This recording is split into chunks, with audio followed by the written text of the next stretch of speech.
Welcome, everyone. Thank you so much for joining us this week for our weekly Chats on the Past program, where the museum discusses history with scholars, authors, historians, and artisans. I know that we are running a little late this evening. I do apologize, but we are all set to go for the rest of the evening. My name, as usual, is Nicole Carpenter. I'm the Director of Programs and Education at the Westport Museum for History and Culture. As always, we bring this program to you free of charge. We do, of course, ask that you donate or support the museum however you can. We have a suggested donation of $5 per program, but we understand this is still a very difficult time and ask that you support however you can. If you've been enjoying all of our past programs and you'd like to be notified in the future, we do recommend that you follow and like us on all of our social media platforms. This is also another form of support, and it just helps us as an institution. On Facebook and Twitter, you can follow us at Westport History, and on Instagram at Westport History Museum. If at any point during our program tonight you have a question, a comment, or an anecdote that you would like to share, please enter it in the chat option. I will get to as many of those as we can at the end of our program and at the end of our presentation. Tonight we are joined by Professor Walt Woodward, who is a scholar of early American and Atlantic world history with an emphasis on Connecticut and New England. His research interests cover a variety of subjects, including witchcraft, which we will talk about this evening, alchemy, which I believe we will also talk about a little bit this evening, and the history of science, as well as the use of music in early America and environmental history. Walter Woodward received his PhD with distinction from the University of Connecticut in 2001, and he has served as state historian since 2004. So welcome, Walter. Thank you so much for joining us. Hi, Nicole, and thank you everyone who is here. Thanks for coming. It's good to see you. Happy Friday. Yes, happy kind of rainy Friday, but it's good atmosphere. So tonight well, you know, we are... up in our part of the world, we've needed rain for so long. I'm really pleased to see it. So yeah. It gives us great atmosphere for our talk tonight, which we are going to discuss the witch panics in Connecticut. So I'm going to turn it over to you, Walt, if you would like to begin your presentation. There you go. I'm going to take over the screen now. Everyone brace yourself. And Nicole, you tell me if you should be seeing just a red screen, right? We are all set. Perfect. Excellent.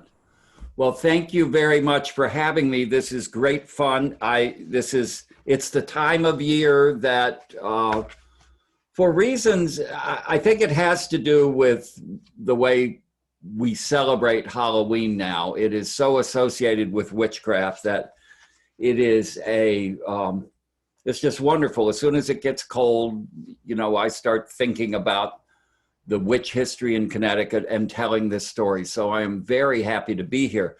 The story I am going to talk to you about tonight is one of the stories in my new book, Creating Connecticut.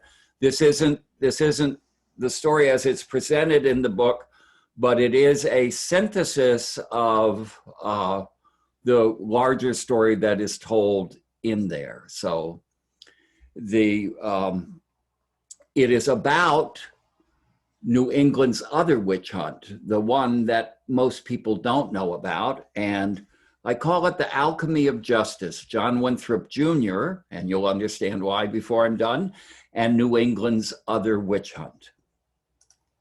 And with that, I will begin.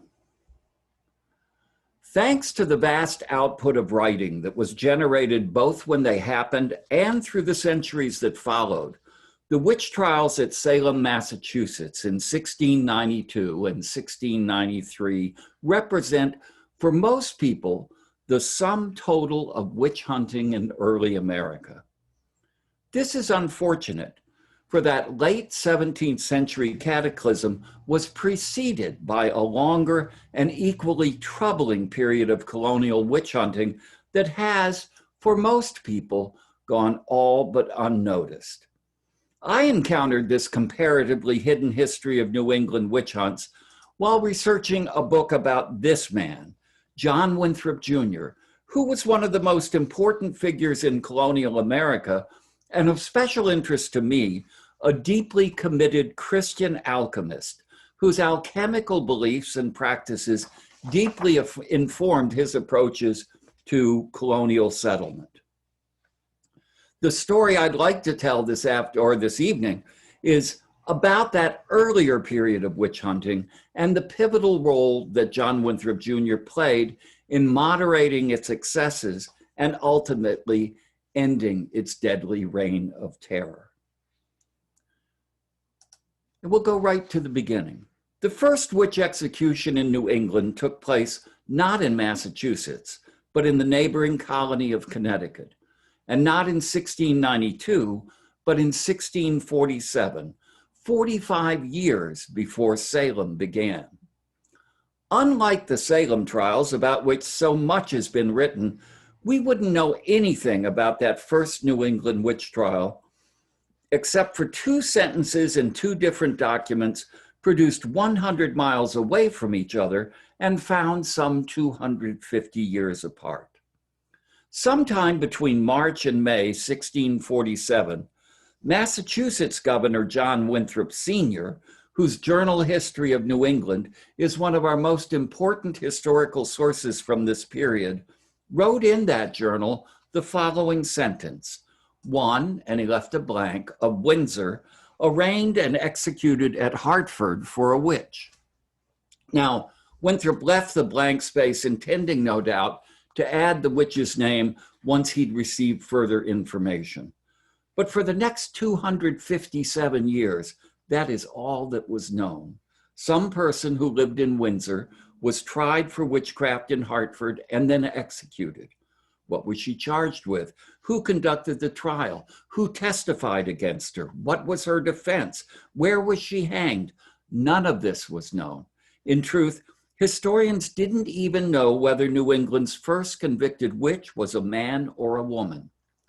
Then in 1904, Annie Elliott Trumbull, the daughter of Connecticut's first state librarian, announced that she had come into possession of a worn sheepskin binding containing the manuscript colonial diary of Windsor resident Matthew Grant, in which he had written, on May 26, 1647, Alice Young was hanged. Finally, after 2.5 centuries, it was confirmed that New England's first executed witch was, as supposed, a woman, and that her name was Alice Young. And, though we know so little about her, Alice Young's death launched a period of witch hunting that has both important similarities to and differences from the better-known witch hunt at Salem. These comparative differences are revealing. Between 1647 and 1692, the 45-year period before the Salem hunt, 57 people were brought to trial in New England on charges of witchcraft. Their trials produced 16 convictions, 4 confessions, and 16 executions. During the 2-year Salem witch hunt, 156 people were accused. Their trials produced 30 convictions, 44 confessions, and 19 executions. Now, at first glance, when you compare the early 45-year period of witch hunting with the 2-year Salem's trials, it seems to indicate that we're looking at 2 really distinctly different experiences. If you average out the number of early executions against their 45-year time span, it suggests that during this early period, about once every 4 or 5 years, there would be a show trial, resulting in a conviction and execution that served as a cautionary tale for the rest of society, especially, of course, its women. At Salem, on the other hand, witch hunting raged out of control for over a year. It reached a crisis, and then it ended permanently. Now, the differences between those 2 periods seem striking. However, mapping out the trials and executions by their exact dates and locations, where and when they happened, as I did in my research, revealed a very different story. All the people hanged for witchcraft in the early period were executed not during the 45-year interval, but rather during a 16-year period between 1647 and 1663. That was followed by a 25-year interval without a single execution. It was succeeded by the 1688 hanging of a confessed witch in Boston, which set the stage for Salem. In reality, there were two periods of intense witch hunting in New England, separated by a whole generation without a single death. And that was not the only surprise that my research data revealed. During the early period of witch hunting, Connecticut proved to be much, much harsher in its treatment of suspected witches than Massachusetts. Between 1647 and 1654, Massachusetts acquitted half of the people it brought to trial for witchcraft. In Connecticut, all 7 of the people charged during this period were convicted and they were hanged. Whereas in Massachusetts, a person had a 50-50 chance of gaining their freedom. To be indicted for witchcraft in Connecticut during these early years was a death sentence. But what exactly did people fear from the suspected witches in their midst? What made someone who had been a neighbor for years suddenly so dangerous that community safety made executing them mandatory? From our perspective, it's easy to see the misogyny and the effort to suppress women's power that underpinned witchcraft accusations. But that can also make it easy to forget that early modern people also truly believed witches' magical powers were real, very strong, and with the devil's help could be extremely dangerous. Witches, everyone believed, possessed a battery of magical powers that could be applied in a range of harmful, sometimes even fatal ways. All these forms of harmful magic, the ability to make someone fall in or out of love with another person, the ability to change the weather, the power to make an animal sick or lame or even die, to cast maggots into the cheese or spoil the cider, to appear in the image of someone or something else, to usurp divine authority and predict the future, and most commonly, to magically inflict sickness or injury. All of these could, in the subsistence agrarian economies of the early modern world, pose existential threats to the security of both families and communities. And people were terribly afraid of this kind of maleficia and the people who could deploy it. They lived in a world where virtually every living person truly believed in magic. Their universe was filled with occult, a word that literally means unseen, hidden forces. These unseen forces emanated from the stars, planets, God, his angels, the devil and demons, stones, metals, and plants. Occult influences were everywhere. A witch, with the devil's help, became a master at harnessing and focusing these occult forces to inflict harm. Witches' efforts, though perhaps not their goals, were not that different from those of the early modern alchemists, the top scientists of their day, who sought prayerfully and with God's help to use the rudimentary existing scientific methods and their own understandings of natural magic to harness those same occult forces, not just to make gold, as most people believe, but also to achieve advances that would improve the lives of all humankind, and, they hoped, trigger the onset of the Christian millennium, the 1,000 years when Christ was expected to return and reign on earth.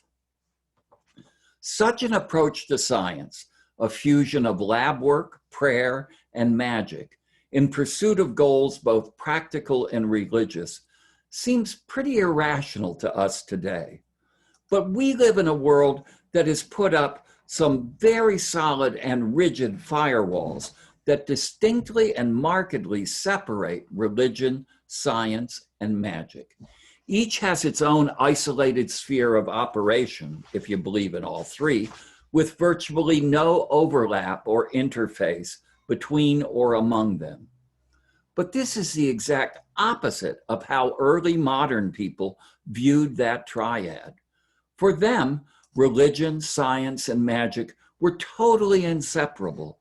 They were woven together like a DNA spiral helix, so interdependent you couldn't tease them apart or believe in the influence of one without accepting the vitality of the others. Without magic, no religion. Without religion, no science. And so everyone in the world of the witch hunts believed in and feared the awesome power of diabolical magic to do evil. And in Connecticut, that meant that for any person charged with witchcraft between 1647 and 1655, there was no escape. Each was convicted and each was hanged. That pattern of unyielding persecution of witch suspects by Connecticut began to change in 1655, through the efforts of one person, John Winthrop Jr., a man of multifaceted capability. He served as governor of Connecticut for 19 years. He was the founder of 3 towns, Ipswich, Massachusetts, and Saybrook and New London in Connecticut. Winthrop was an industrial entrepreneur who built a technologically advanced ironworks in New England when the region was still almost wholly a wilderness. He was also New England's most sought-after physician. Winthrop's medicines and healing powers were considered so effective, people wrote him from the West Indies and Europe seeking medical advice, and the people of New England flocked to him for medical care. They literally turned New London into America's first hospital town. Winthrop was the leading scientist in colonial North America too, and a founding member of England's Royal Society, still one of the world's leading scientific institutions. Winthrop was all these things because he was first and foremost an alchemist, one of those people dedicated to employing an alchemical blend of science, religion, and magic to harness the occult forces permeating nature to do God's work in the world.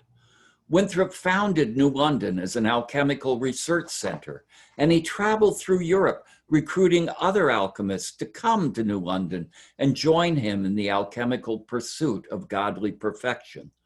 The very name New London, which the Connecticut Assembly thought so brash at the time that they rejected the use of its name for the town on 2 different occasions, New London as a name reflects the scope of Winthrop's vision for that new town and his belief in alchemy's power. As an alchemist, a practitioner of the occult, and a student of natural magic, Winthrop was considered a reliable authority on various uses of magic. And because he was from a leading Puritan family and had impeccable political and religious credentials, he was for the most part above suspicion regarding his own magical practices. So as early as 1655, when there were suspicious cases involving accusations of magic and witchcraft in Connecticut, magistrates looked to Winthrop to help determine whether those suspicions were justified. And once Winthrop was involved, witchcraft prosecution in Connecticut changed dramatically. From 1655 to 1661, after having executed every suspected witch it had prosecuted up to that time, no person accused of witchcraft in Connecticut colony faced conviction. That's because, as a consultant in these cases, Winthrop consistently found that the grounds for suspicion of witchcraft were valid, which validated the fears of the accusers, but that there was no confirmation that the suspect had actually used diabolical magic, which freed the accused. Connecticut's pattern of prosecution and conviction was effectively stalled by Winthrop, who, when elected governor of the colony in 1657, gained additional authority over the legal process. Unfortunately, though, the break that Winthrop's influence put on witch prosecution was only temporary. In 1661, Connecticut sent Winthrop to England on what could best be described as an emergency diplomatic mission. England had restored its monarchy in 1660 after 2 decades of civil war with the Puritans, and they'd installed Charles II, son of the king the Puritans had beheaded 11 years before, on the English throne. The Puritan New England colonies were worried. They'd not only supported the war against the new monarch's father, but they were actually harboring several of the regicides who had signed his death warrant. Connecticut was in a particularly vulnerable position. Not only were they hiding 3 of the regicides, but Connecticut had been founded without royal permission and had never received a royal charter giving it legal legitimacy. Faced with the possibility of a royal takeover, Winthrop was sent to try to smooth things over with the king, and if possible, secure Connecticut a royal charter. That was a tall order, but there was simply no alternative. And so Winthrop sailed for England in the summer of 1661. In Winthrop's absence, witchcraft trials began anew.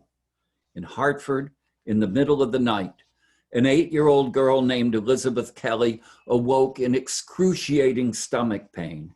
She screamed for her father, and she told him that Goody Ayres, a woman known for spreading stories of encounters with the devil, was assaulting her. Goody Ayres torments me. She pricks me with pins. She'll kill me, she told her father. She yelled it over and over again.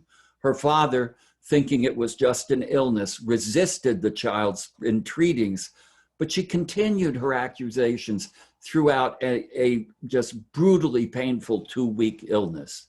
And when finally Elizabeth Kelly died, saying with her last words, "Goody Ayres chokes me," her father did send for the magistrates, and all hell broke loose in Hartford.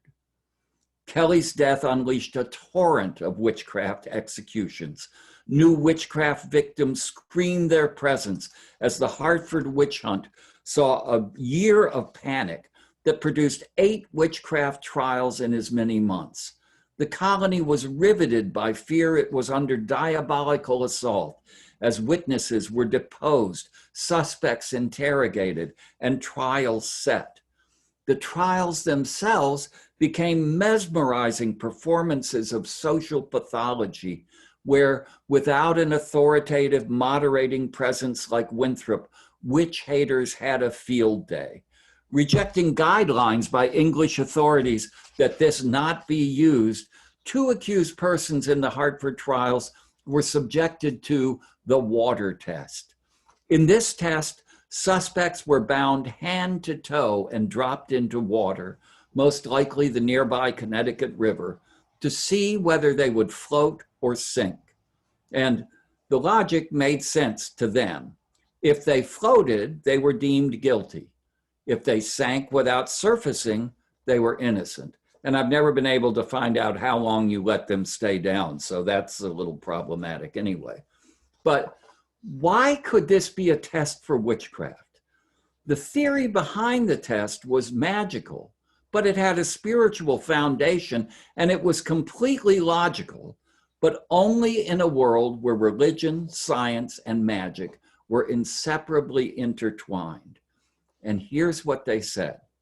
Since a witch had, in covenanting with the devil and actually agreeing to serve the devil, rejected the covenant that she had made with the waters of her baptism, the reasoning went that the waters now would reject the witch, causing her or him to float to the surface.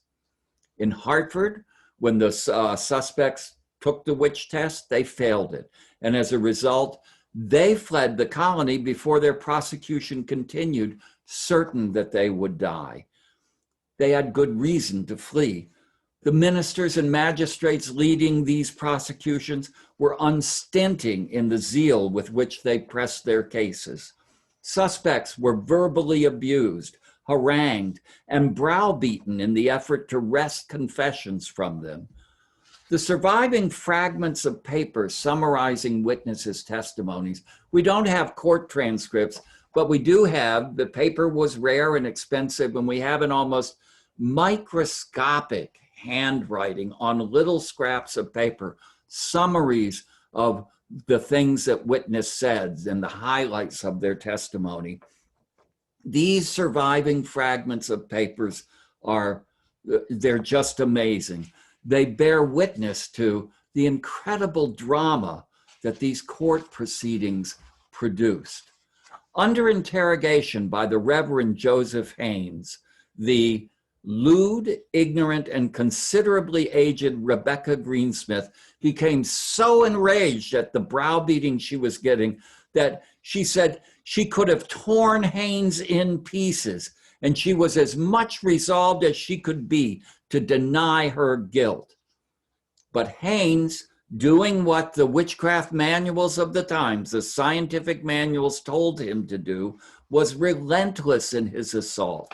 And over time, Greensmith finally crumbled. She felt as if her flesh had been pulled from her bones, and so she couldn't deny any longer. Now, her subsequent confession, after she broke down and confessed, provides indication of the salacious nature of the interrogation she was subjected to. For part of her confession is an admission that, yes, the devil had frequent use of her body with much seeming delight to her. Imagine the kind of questioning that would lead to that kind of confession. By the time John Winthrop Jr. returned to Hartford in June of 1663, 4 people, Rebecca Greensmith, her husband Nathaniel, Mary Sanford, and Mary Barnes of Farmington, had been hanged. As many as 5 others, certain that they were heading for execution, had fled the colony, forfeiting all their possessions. 1 man had been acquitted, and another suspect, Elizabeth Seeger, had been narrowly acquitted once, but was already charged with witchcraft a second time. Winthrop must have been stunned at how far his more cautious approach to witchcraft prosecution had been superseded in his absence. But as the returning governor and the man who had succeeded in securing a royal charter from Charles II, and an extremely favorable one at that, Winthrop had a great deal of political and social capital at his disposal, and he immediately deployed it to take control of the witch hunt. Winthrop appears to have engineered a compromise with Seeger's accusers that once again found her not guilty of witchcraft, but of the lesser charge of adultery. That would have saved her from being killed, though she would have been whipped with several lashes on the back. A strong-willed and sharp-tongued woman, however, Seeger was having none of it, insisting the accusations against her were a great deal of hodgepodge.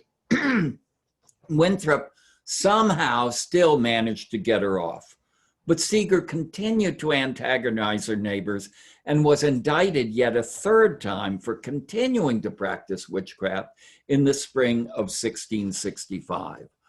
This time, her accusers were determined to get a conviction, so Winthrop allowed them to get one. He remained away from her trial, though as governor he could have presided over it, and served also as chief prosecutor. When the expected guilty verdict was returned, however, Winthrop refused to enforce it. At a special meeting of the governor and magistrates, he declared Seeger's conviction obscure and ambiguous to him and deferred sentencing to a later date. Then he waited nearly a year until judicial reforms he had written into the royal charter went into effect. These gave the governor the power to impose, alter, change, or annul any penalty, and to release or pardon any offender. Winthrop then set Seeger free from further suffering or imprisonment. For the first time in Connecticut history, a convicted witch did not hang. Why was Winthrop himself a magic practitioner so much more reluctant than many of his contemporaries to support witchcraft convictions? Winthrop, who was a very astute politician, was careful never to put his reasons in writing. But from his voluminous correspondence to other alchemists and his own behavior, one infers that Winthrop was not inherently opposed to the practice of natural magic and did not share many of his contemporaries' fears about women's access to such knowledge. In England, he had employed his cousin Elizabeth Phones as an alchemical research assistant, and he praised her ability as a lab worker.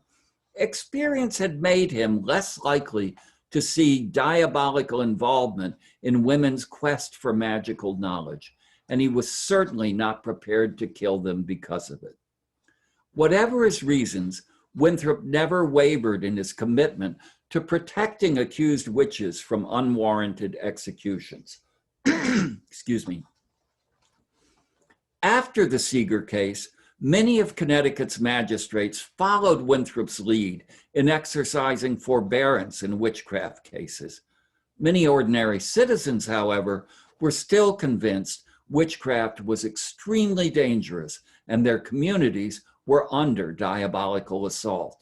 As much as I may have admired their charter-winning governor and medical expert, some people wondered after the Seeger case, though probably in whispers, just why the alchemical governor was so soft on witchcraft prosecution.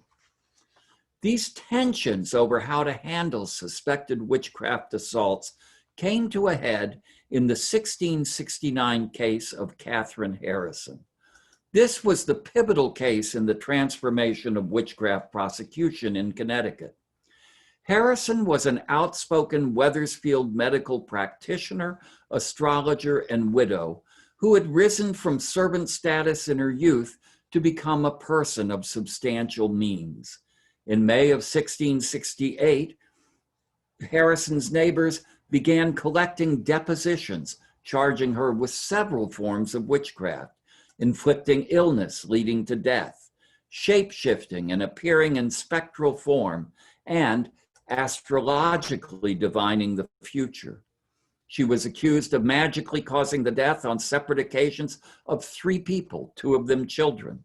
One witness reported seeing her as a black dog in the moonlight, another as a calf's head, which morphed into herself in a hay cart, and yet a third saw her as a dog-like thing, but with her own head, walking to and fro in the observer's bedchamber. Several people reported that she made numerous astrological predictions of future events, from marriages to future sicknesses and even death. By the time Harrison was formally indicted, more than 30 witnesses from up and down the Connecticut River Valley had testified against her.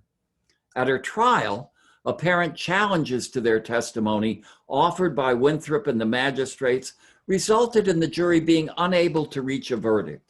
So Harrison was ordered imprisoned until the court met again the following October, when the jury would be reconvened to render a decision. Someone, probably Governor Winthrop, ordered Harrison released from jail and held under house arrest in Wethersfield until the next trial. This provoked howls of protest from a deeply frightened community. 37 Wethersfield residents, and I can't tell you what an unusual situation it was in early New England for the people in a community to rise up, especially against the governor of the colony. But in this case, 37 Wethersfield residents, including 2 ministers and the local physician, signed a petition protesting Harrison's release and demanding her immediate reincarceration.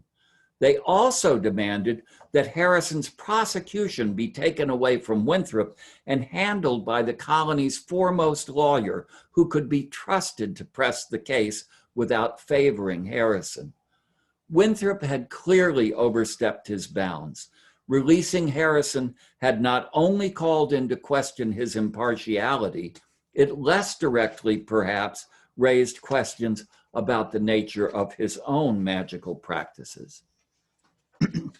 When the jury reconvened on October 12, 1669, they found Harrison guilty.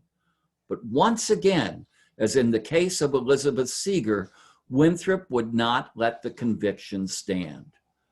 Winthrop's personal views on witchcraft were so suspect at this moment that he couldn't simply reject the verdict as he had in the Seeger case, so he employed a different strategy. Before passing sentence on Harrison, the Winthrop court asked a triumvirate of Puritan ministers to weigh in on the evidentiary standards necessary for convictions in witchcraft cases. The ministerial group was headed by the Reverend Gershom Bulkeley. This was not accidental. Bulkeley was a close friend of Winthrop and was, like him, both a physician and an alchemist. Bulkeley had even studied alchemy under Winthrop's direction, and he shared Winthrop's interest in magic and his skepticism toward witchcraft allegations. Bulkeley wrote the answers to the questions that Winthrop put to the ministers about the evidence necessary to convict a suspected witch, and that answer was tailor-made to help Winthrop overturn Harrison's conviction. But it worked through a change so subtle, it went all but unnoticed by historians for about 2 centuries. Witchcraft under English law was a capital crime, punishable by death. Capital crimes required 2 eyewitnesses in order to convict. Without a second witness, it was simply one person's word against another, and that was insufficient proof to take away someone's life. But in witchcraft cases, the 2-witness rule had long been interpreted very loosely. So a person who, for example, saw the accused predict a future event that subsequently came true could be the first witness to someone's witchcraft, while a second person who saw the accused appear as a calf on a hay cart could be the second witness, even though the 2 people had actually observed 2 completely different events. They were both magic, so they both saw witchcraft. The ministers were asked whether this more flexible approach to the 2-witness rule in witchcraft cases was valid. Bulkeley's response was simple, but profoundly important. It called for applying the exact same standards used in other capital cases to witchcraft. A witchcraft conviction could be valid only if there were 2 witnesses to the same act at the exact same time. Even as Bulkeley's decision seemed to reaffirm long-held standards for capital conviction, it dramatically contracted the grounds for convicting any accused witch. That's because the spectral apparitions, familiars, and other preternatural encounters people reported in witchcraft cases almost always appeared to them when they were alone, and they gained their credence and credibility after they told those stories to others. Based on the minister's findings, Harrison was freed after making an agreement with Winthrop that she would leave the colony. More importantly, once the new standards for conviction and its underlying caution regarding witchcraft accusations were accepted by others, witch killing in New England ended for a generation. Only in 1692, when an entire group of girls publicly writhed in witch-inflicted agony in a Salem, Massachusetts meeting house, was the new, more guarded standard of the 2-witness rule fully met in a witchcraft case, with consequences so horrific that the ensuing tragedy at Salem has become the icon of American witch hunting. In Connecticut, however, witch killing was over. Connecticut had been transformed from New England's fiercest prosecutor of witches to the colony that would never kill another witch, a generation before the Salem nightmare began. The irony of Connecticut's great shift in attitudes toward accused witches is that it was brought about by a governor who himself knew the occult, practiced natural magic, and understood firsthand the limits of what magic could do. Together with a minister and protege who shared his practice and understanding of the occult, they implemented a minor change in a legal interpretation that put a permanent end to a terrible state-sanctioned punishment.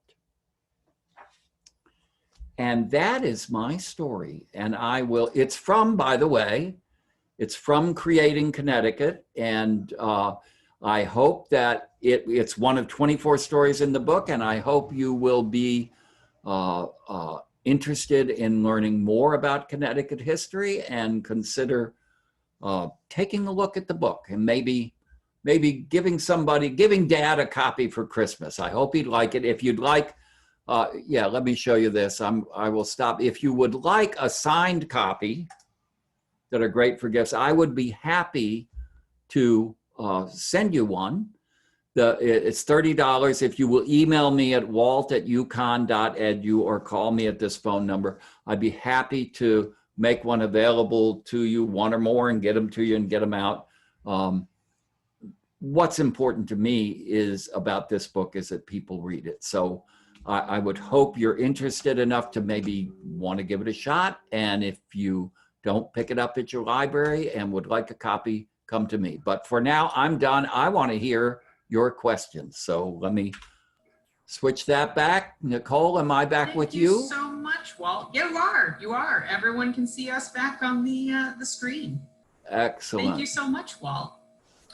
So we do have a question here from one of our viewers, and I have some questions as well. So the first question we have here is, what about the hanging of Goody Knapp? I read her name in conjunction with the accusations of witchcraft against Mary Staples. Now, this is something I love this story, but I would love to hear your thoughts, Walt. Yeah, my memory, this case is horrifying to me. My memory of it is it's been a long time since I read that case, but I'll tell you my recollection, and Nicole, you can refresh me on the details. But Goody Knapp was accused, and she was subject, and this was almost a mandatory practice when someone was accused of witchcraft. They were the equivalent of strip searched to see if they had a witch's teat. And a witch's teat was, the logic behind the search for a witch's teat was this. The witch consorted with the devil, and she had these familiars, these little animals or something that would go back and forth carrying messages between her and the devil. And that both the devil and these familiars had to get nourishment from somewhere. And the argument was, this was an English invention, that the witch's teat was an extra nipple, an excess nipple that would appear somewhere on a witch's body. And that if you searched a witch and found an unusual growth that looked like a nipple, chances are that was the witch's teat. So when there was a suspect who there was there was real suspicion of witchcraft, the 8 or 9 of the leading women of a town, and this is what happened to Goody Knapp, is they would be assigned by the magistrates to take the suspect into a room, and if you can imagine an assault by 9 people all at once, they go over every centimeter of her body looking for any sign, who doesn't have a mole or something somewhere on the body, but some sign of something they can call a witch's teeth.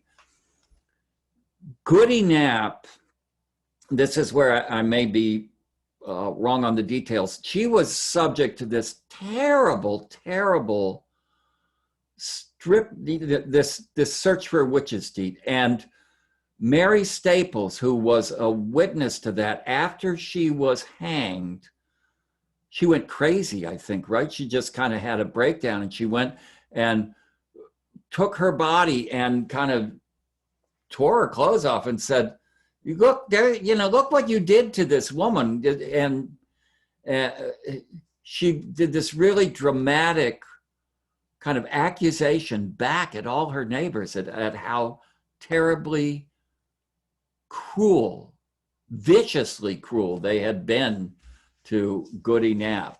And I think the upshot of that was that she too got accused of witchcraft shortly thereafter. Yeah. So. Mary made a very direct statement. I was just reading about this in conjunction with our own Halloween programming. Mary made this statement that basically there were no marks on Goody Knapp's body, and that if they found any marks just like that would appear on any body else in the community. Basically, that she felt she had marks that looked like that, and anyone, if they searched themselves, had marks that looked like that. Yeah, it is amazing. One of the fascinating things that happens when you accept the reality that these people believed in this kind of magic and they were truly afraid of it, it brings all these cases to life in a different way. It's easy to see them from a 21st century perspective as a kind of, gosh, I wouldn't do that. Weren't those people odd and crazy? But when you think this is how terrified communities react to threats of danger, then you can put witchcraft alongside terrorism, alongside all these things that we do, and it becomes a kind of wonderful window into our own behavior, because at the one moment it's so detached, and at the other moment it's so similar. So it's why I think it's part of that perpetual fascination that we have with witchcraft. Definitely. That's a very interesting case. And Mary actually goes on to be accused a second time in 1692. She has a fascinating story. Well, in fact, the minister that I talked about, it wasn't Mary Staples, it was Mercy Disbrow, who was one of the other witches accused in 1692. Mm-hmm. She had been a servant to Gershom Bulkeley, who was the minister who was who worked with Winthrop to get Katherine Harrison freed.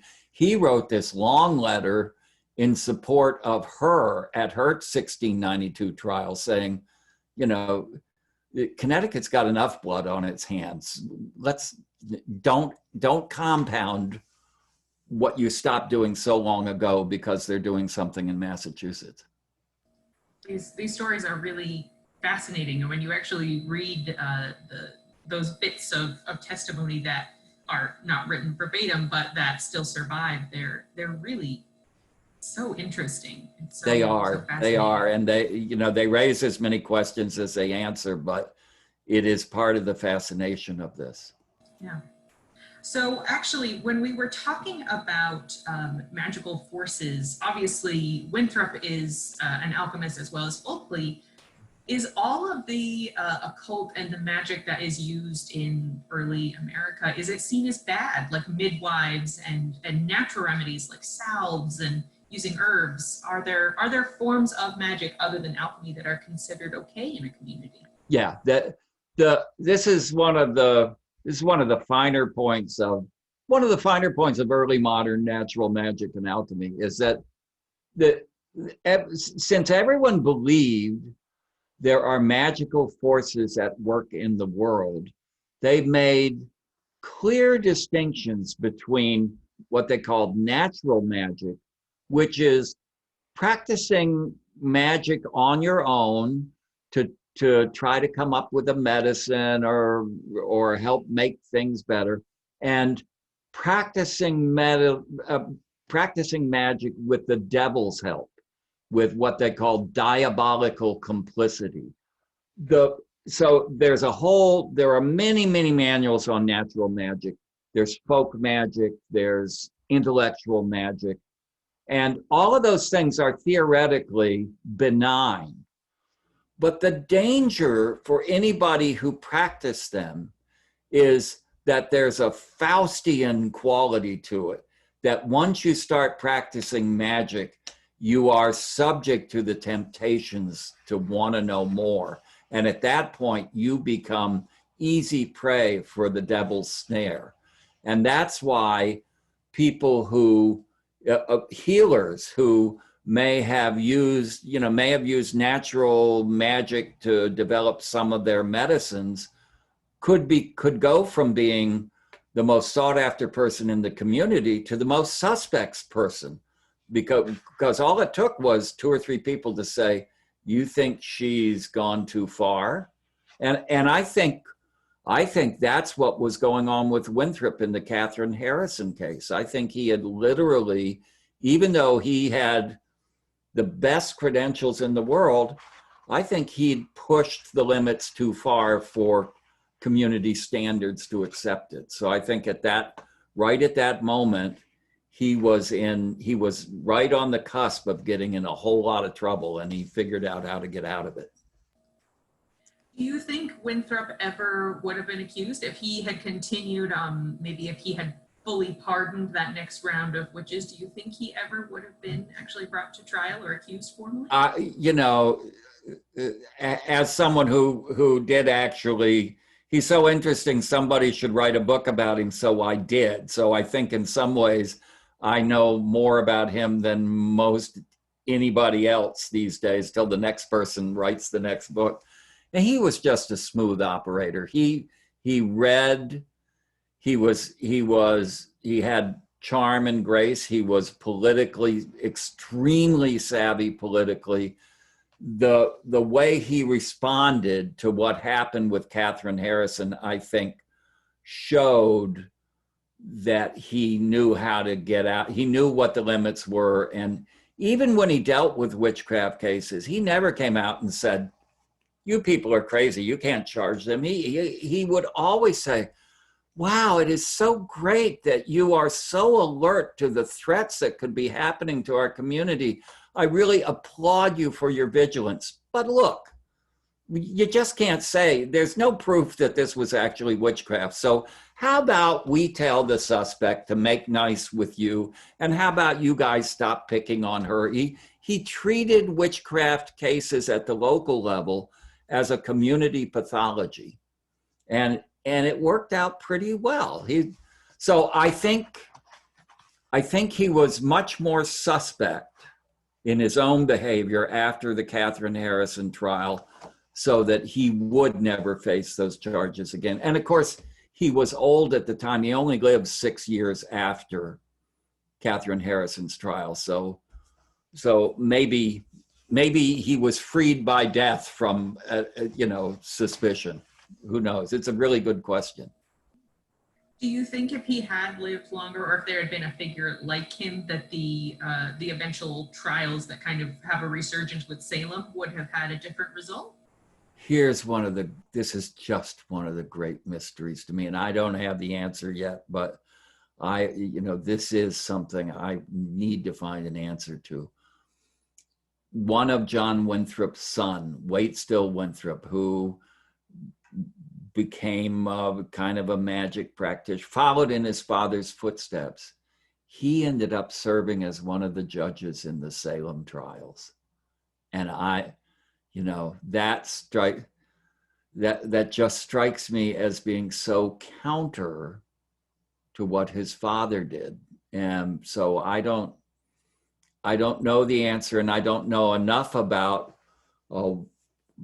the son's role in the Salem trials, but I do know he served as one of the judges. So he helped convict all those people, which is something Winthrop would never have done.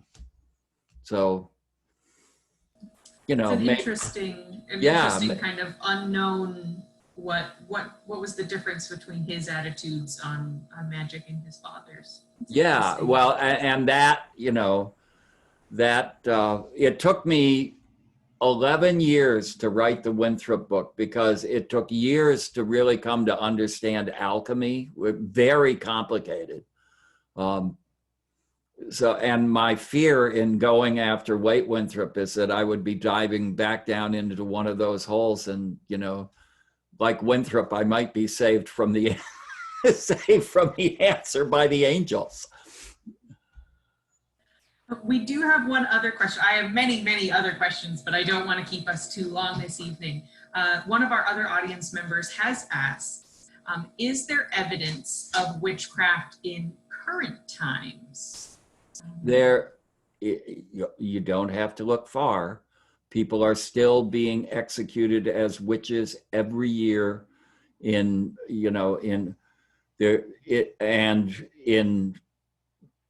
on I won't say every continent, but almost every continent. Witchcraft is still considered a major threat in the continent, in many countries in Africa, in several countries in Asia and the Middle East, and the fear of magic is pervasive everywhere. We have Wiccans and we have magic practitioners in America.